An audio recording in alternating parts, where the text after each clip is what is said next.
soo koobi karo wixii meeshii yaalayba wuu qaatay kadib in yar oo kuraasi oo aan biyaha ka soo reebnay oo laamiga ka soo reebnay unbaa meeshii dhex yaalo imika adiga artin hawsh ku jirno kuraasi iyo miisaskan salaxan inkastoo muraayadu dhan wada jabeen oo meheradu dhan wada jabtay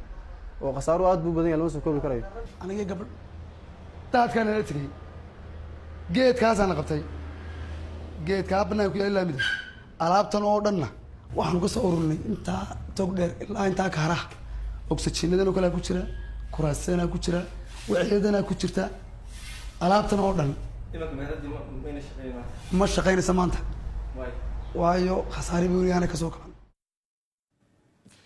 haddaba sida warbixintaasi ama dadkaasi aad ka maqlayseen ilaa 6 qof ayaa ku nafwaayay magaalada Hargeysa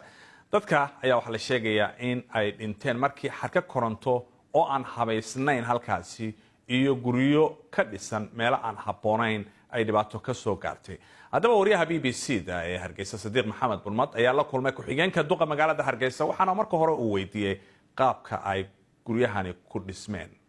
sababta loo tagay waxa weeye Sadiqow dad adigu dhuldoona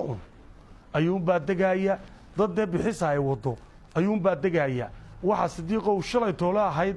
oo ogeydeen markii daadka uu baliga qurac dheer waa keenin aan ilmo yar halka uu kaga qaaday madaxweynaha Jamhuuriyadda Soomaaliland baa saq dhaxeeymi saqdii dhaxuu yimid baa nalagu amray dawladda hoose inaan dadkii ka rarno waa ka rarnay imika waxaanu nashqadeedii iyo balaankeedii buu wadnay laba dhaamo kale dhaamka weyn ee isaguna daami iyo dhaamka weyn ee jigjiga oo aanu doonanay inaan fururno oo aan furno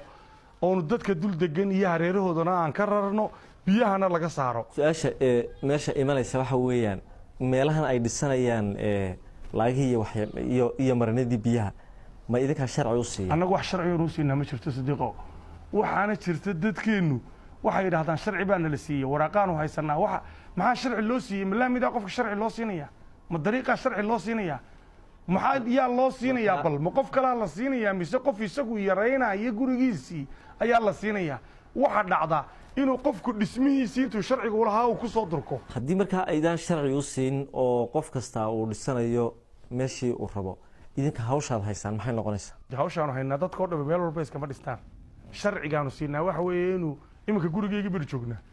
waxa uu ku dhisayay waa sharci guri kastoo magaalada wuxuu ku dhisayay waa sharci dee waa midhka khaldama midhka aad weydiinaysaa sharcigaanu haynaa waxa weeye midhka soo marka dhimashada keenay maaha dee midhka dhimashada keenay anagu ma na khaldin waa mid u bareeray oo tuuga ku dhisanaya